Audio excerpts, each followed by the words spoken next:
This is Marcus Whitney's audio universe. Like, you gotta do the work. You gotta show up and just do the work.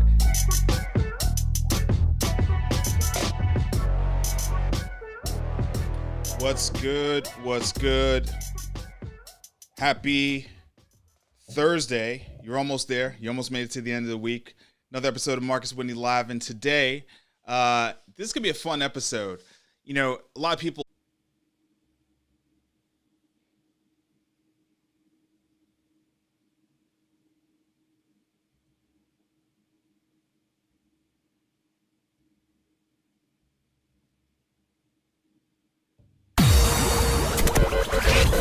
This is Marcus Whitney's audio universe. Like, you gotta do the work. You gotta show up and just do the work.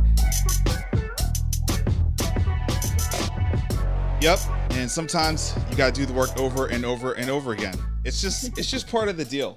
It's like if people knew how many things you have to fight through to actually like make something you want to have happen, you know, it's not easy.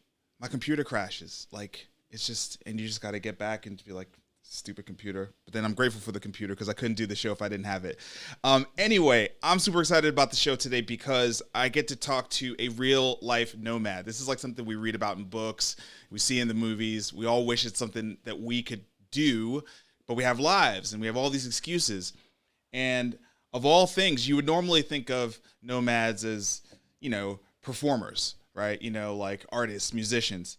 But have you ever heard of an OBGYN who is a nomad and who travels around the world? I mean, obviously not now, we're in COVID times, but normally, in a normal world, would be traveling around the world, performing incredible services for people. So without further ado, because I've already taken up too much of her time with my technical glitches, please welcome Dr. Mary Fleming to the show. Mary, how are you doing today? I'm fine. How are you? Good, good. Let's jump right in. Let's get to how you became an OBGYN, and then we'll get to the nomad piece, which is really, really interesting. Fair enough. So I am one of those crazy people who told my parents I wanted to be a doctor when I was 7 and somehow stuck to it. I didn't decide I wanted to be an OBGYN when I was 7. I started out thinking I was like, who plays with kids? So I thought I was going to be a pediatrician. But it evolved and it stuck. And thankfully, I was at least decent at math and science. Took advantage of every summer enrichment program, every opportunity for whatever they called us at the time, inner city at risk kids, right? To learn more about math and science and learn more about the medical field. And so that was, definitely helpful in my development and making sure that I was as prepared as I could be, coming from a family that, we weren't a family of doctors or anything like that. So made it to Xavier in New Orleans, who, has a reputation for putting Black people in medical school. And so I was one of the fortunate beneficiaries of that. And then moved on to Vanderbilt in Nashville, trying to get a little bit closer to home. I'm from Louisville, Kentucky, and that's where my parents still are. And so Vanderbilt, again, very different experience than Xavier. Sure. But also was very influential in getting to me where I needed to be. And so it was there I had a mentor who is, she's actually a maternal fetal medicine specialist, but she's an OBGYN. She's like, you should think about it. You should try it. And I was like, Dr. Graves, I don't want to do that. I want to have a life. I want to do all these things. And she was like, it's great. She was like, you get to deliver babies, you get to do surgery. You still get to go to the office. So it's a very, it is a career that you can really craft into what you make it. And I was starting to get more interested in public health and health equity and truly knowing what that meant. Mm-hmm. And I thought women's health would be a great way to put those two together. And so tooth and nail, I fought it to the end, but decided that OBGYN was the right career for me. And it still is. I first year of residency, when I made it to Meharry, I was like, I made the right choice. This is home. This is where I need to be. So that was the evolution. So from, meager beginnings, just working hard at math and science, made it to Xavier, which sort of propelled you into the right direction, then went to Vanderbilt, and then did your residency at Meharry. Exactly. Okay, amazing. And so how long have you been practicing now? So I graduated Meharry in 2010. So I went and had a full-time job, if you will, in Norristown, Pennsylvania. And so I worked there for 4 years before I decided to be nomadic. Okay, so good. Let's get into the nomadic thing. So, um, people talk about this, but most people do not have the guts to actually do this. And I would say, especially, don't have the guts to do this when the standard protocol in your career is to either establish yourself with a community in a health system or to set up your own office. So, or physician group or something like that. So, Exactly. where did you get first the idea, and then second the courage to decide you're going to live your life as a nomadic doctor? I mean, I've never heard of anyone doing this before you, by the way. I mean, I've heard about, Doctors Without Borders and stuff like that. Right. But that's like a program. I've never heard of anyone just making the lifestyle decision that this is what they're going to do.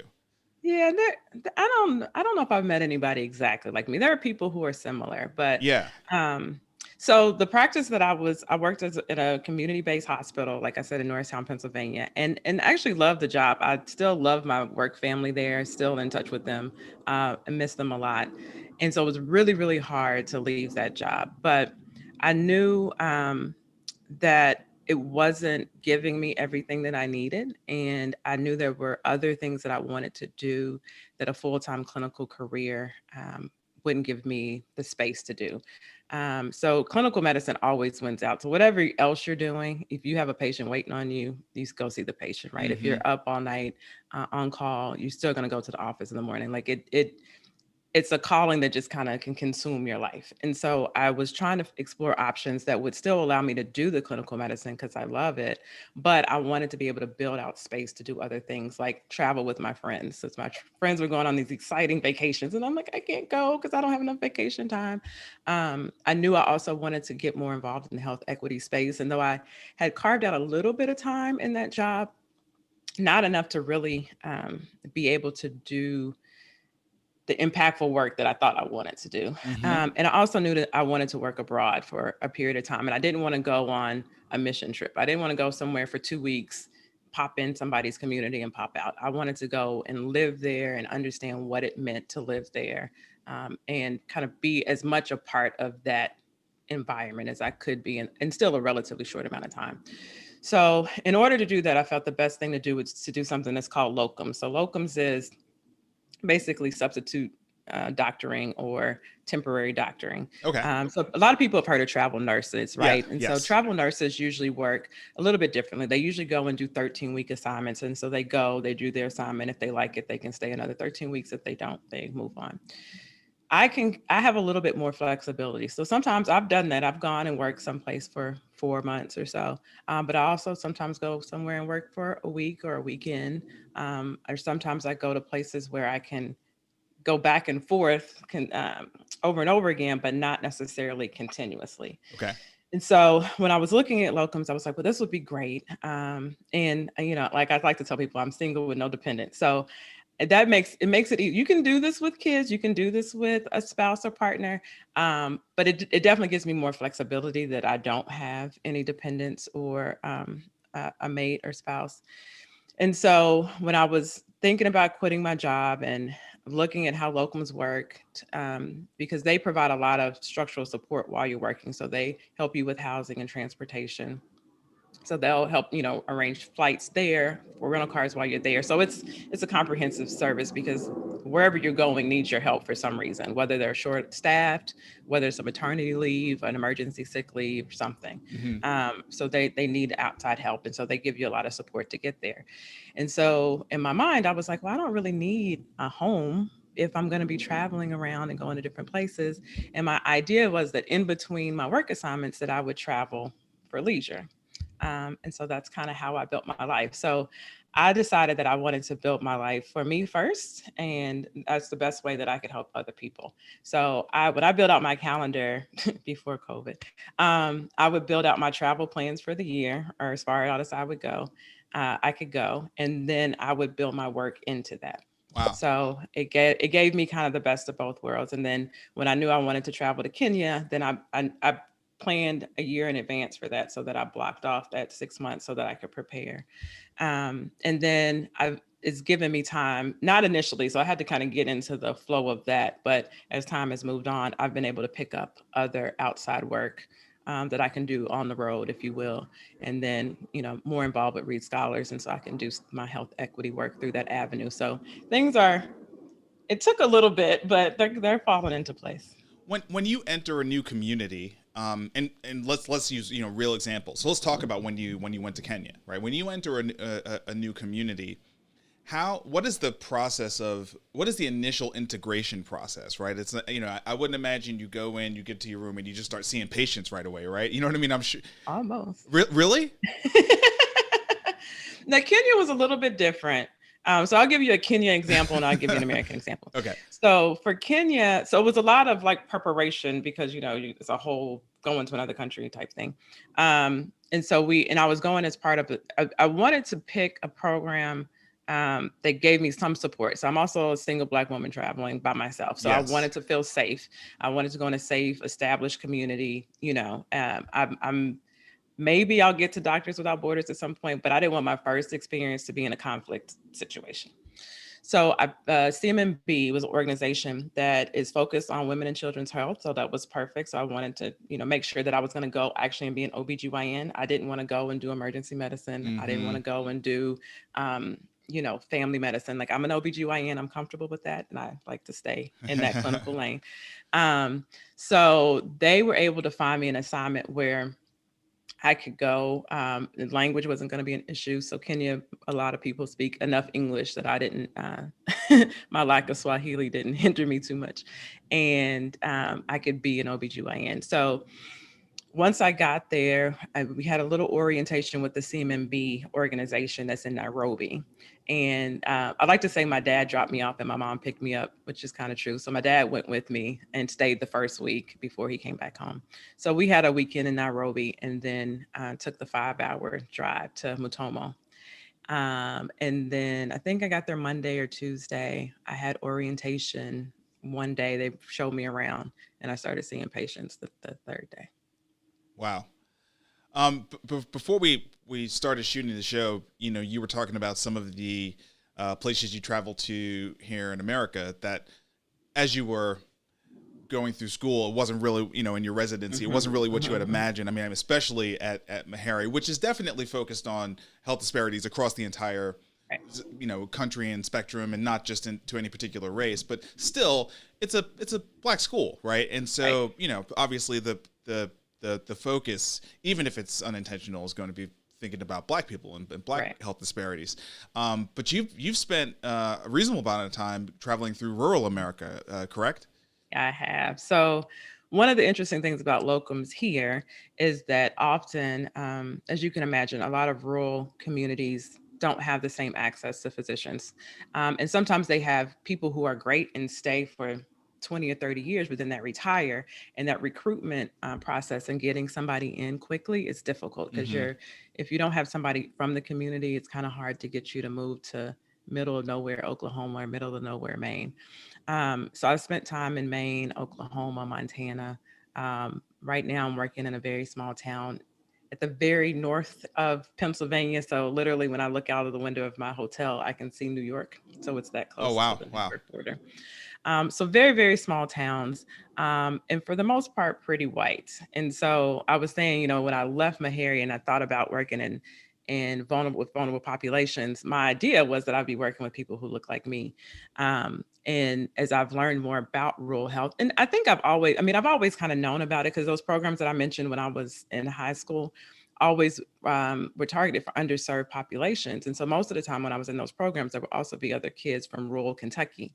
So I knew that was kind of part of the process, but again, I didn't think that'd be where I ended up. And so I'll admit, sometimes I still go in these places and I'm a little nervous because I'm not sure how I will be received. Yeah. But overall, my overwhelming response has been positive. The patients usually receive me well, and they usually appreciate my care.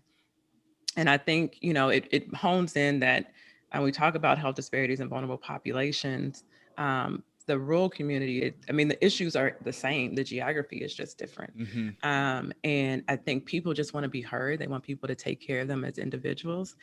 And that's what I try to do. I mean, I treat everybody as an individual when I walk in the room, and I try my best to hear what they have to say and give them the best experience that I can. And so my orientation can sometimes be a little bit different. I mean, if I go to a big healthcare center, they might have a week-long orientation, but I've gone places here in the States that I walk in that morning and might see patients in the afternoon. So you have to be flexible. You have to be confident in your skill set.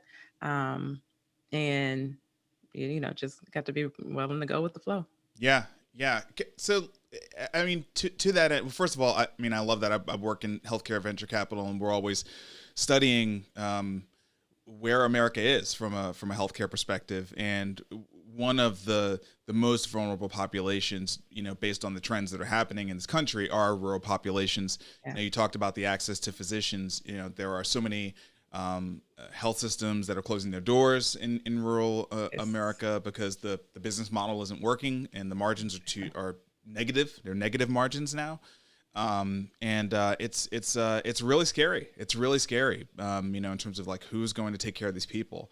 And so, thank you for, just as an American, thank you for going out there and doing that work and caring for our fellow Americans. From there, I want to maybe just talk about health equity. I know that if you had it growing up at any point, it was probably really, nailed down at Meharry. I know that Meharry is very, very much about, the service oriented aspect of being a clinician. Right. When you're there, it's pretty clear. These are from friends that I have there. I obviously didn't go, but from friends that I know that have graduated. Right. The service aspect of the work and what it means to be a Meharian, it's about you're here to take care of people and take care of communities. And that's it's a great honor and a privilege to be able to do that. Can you just talk about what you've learned since over the last 10 years about health equity? I want to start to transition into Reed Scholars, what it is and what you all are doing. But just before we get there, can you just frame up, what is health equity and what is the state of health equity right now, in America?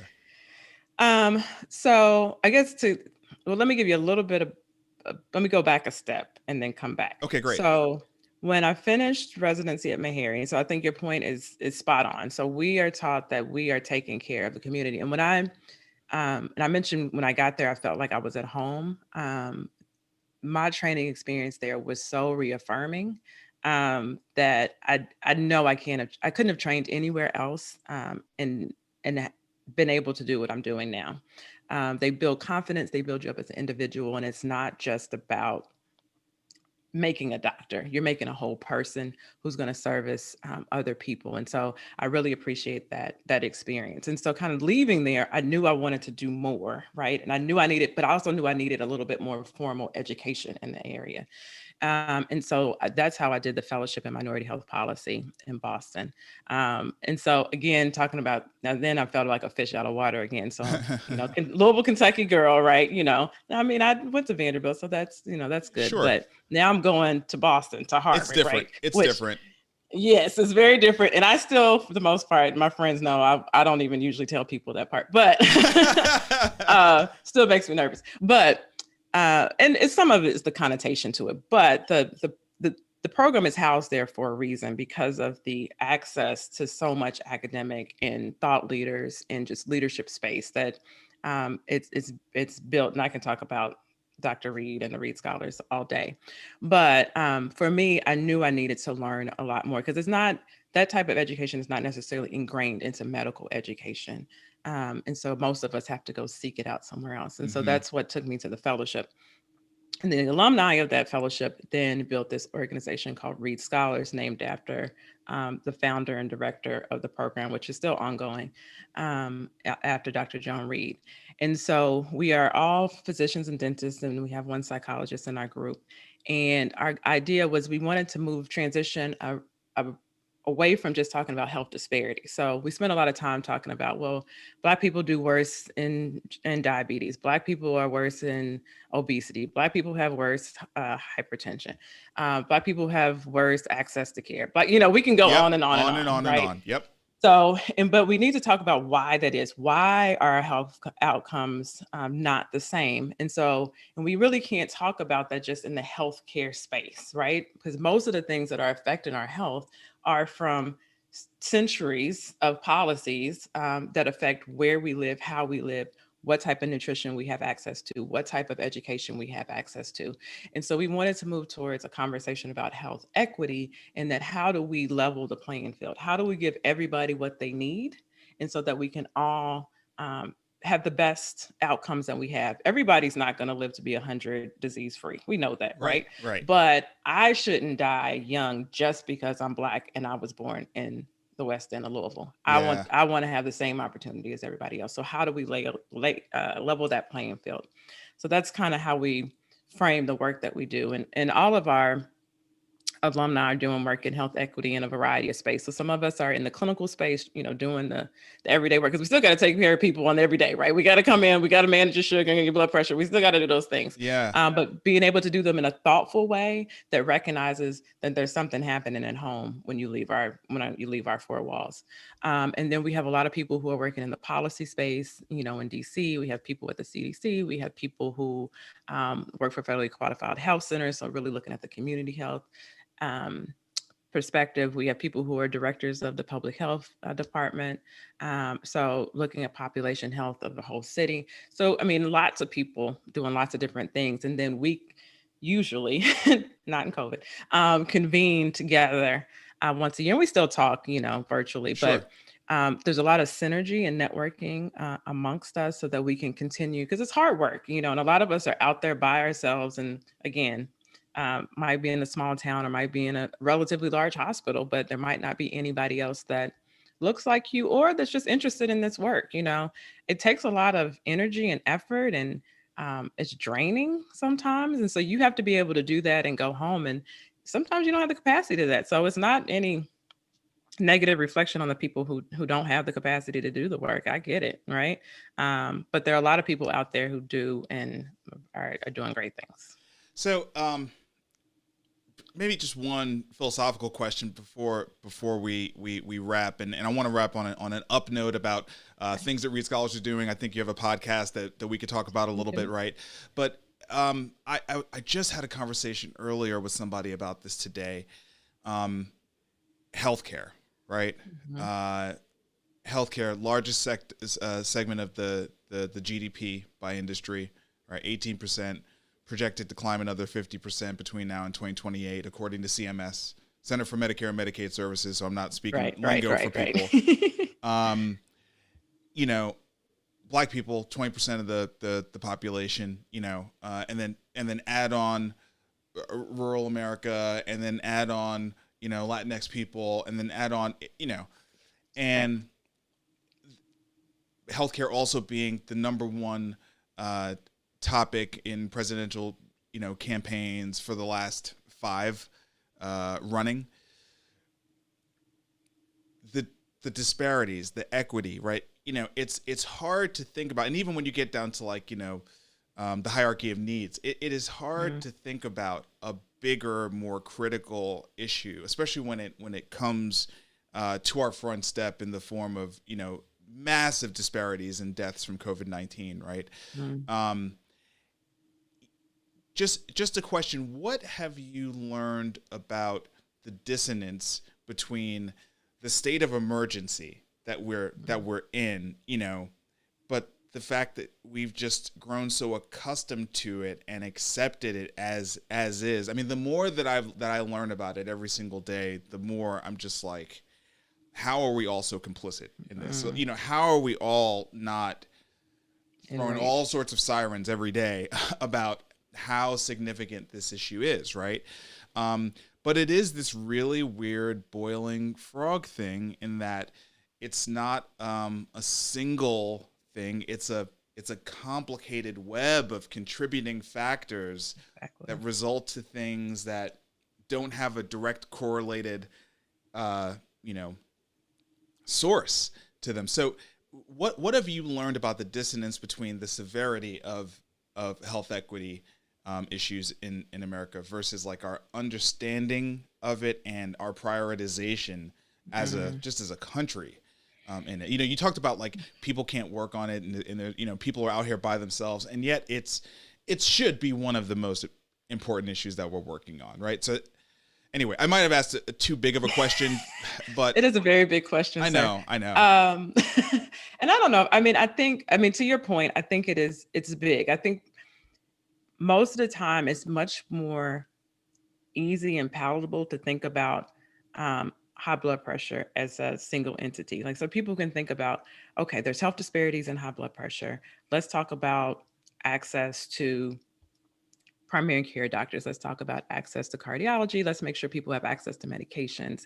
And it can get very clinical very quickly, right? Yes. And I think people are comfortable with that. But when we talk about, but why does this population have higher blood pressure? It's not a personal responsibility issue, and when it's not a behavioral issue where they need to go outside and exercise more and they need to eat less, high calorie food, and we keep stepping back up the problem, it becomes uncomfortable, right? And then we have to start talking about words like racism, and we have to start talking about words like redlining. We have to talk about these continued policies. I had a podcast, I just recorded one yesterday with Don Warren, who was talking about the indigenous health population and the policies that were in the treaties when they started making the reservations, that, and it's things that just exponentially have built on and on and on. So then you start talking to people like that, and it's like, well, too much. I can't handle all of that. I can't handle all of that. Right. And so it's so easy to, and I think the other thing is we're still a very segregated country, right? And one of the things, we can live in our own little bubble, in our own little world, and we don't know what's happening to our neighbor next door. We don't understand why Johnny down the street is having trouble. And one of the things from traveling, I tell the story all the time. One of my favorite stories, I was in the OR, and they were like, "Oh, you're new." And I'm like, "Yeah." And I was like, I'm a locum stock. And they were like, "Oh, okay. Well, where do you live?" "I don't really live anywhere." "What do you mean?" So, we go down this thing, and then I was like, and they were like, "So you just travel all the time?" And I was like, "Yeah." And I was like, "But so you go to places you don't know where the bathroom is?" And I was like, "No." I was like, "I'll figure it out, And one of the lady responded, she's like, "I don't even go to a different grocery store." Not even like she only went to Weis and not Kroger or whatever. She only went to the same Weis in the same spot because she needed to know where everything was. Yeah. Right. Yeah. So most people are very, very comfortable in their little space of the world and don't have a lot of capacity to understand difference. And so, that speaks to when we talk about this diversity word, right? So it's the diversity of experience within yourself that also leads to you wanting to be in a diverse group of people so that you can understand somebody else's lived experience. And I think that's the disconnect.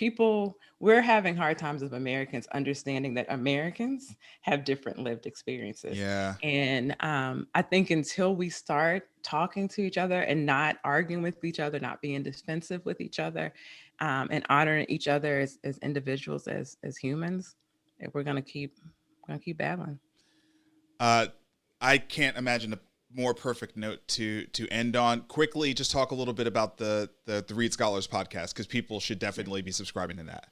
So Read Scholars Live. I'm not bold enough to do them actually live yet, but they are released once a week. I'm getting there. Don't worry. Just so you know, I started with the name live, and I wasn't live when I started. You can see why, right? Because everything will go wrong, but you still, you get there. You'll get there. Get there. But we usually have an episode out once a week. And I try to get at the topics that are related to health equity outside of the healthcare space. So it's a vast array of people. There are a lot of Read scholars from our organization on there, but we have guest speakers who are from across the board. We talked about financial wellness and financial literacy and the wealth gap this week. That was the episode that was posted this week. So runs the gamut of things. But it's pretty engaging and interesting. So I encourage everybody to tune in. Absolutely. So y'all, I know that, you were definitely, Mary is very high on the interestingness meter, very high. And where she left off, I really could just jump into another 30-minute conversation about diversity of lived experiences. And, that was incredible. So if you want more incredible conversations like this one, then you'll follow Mary.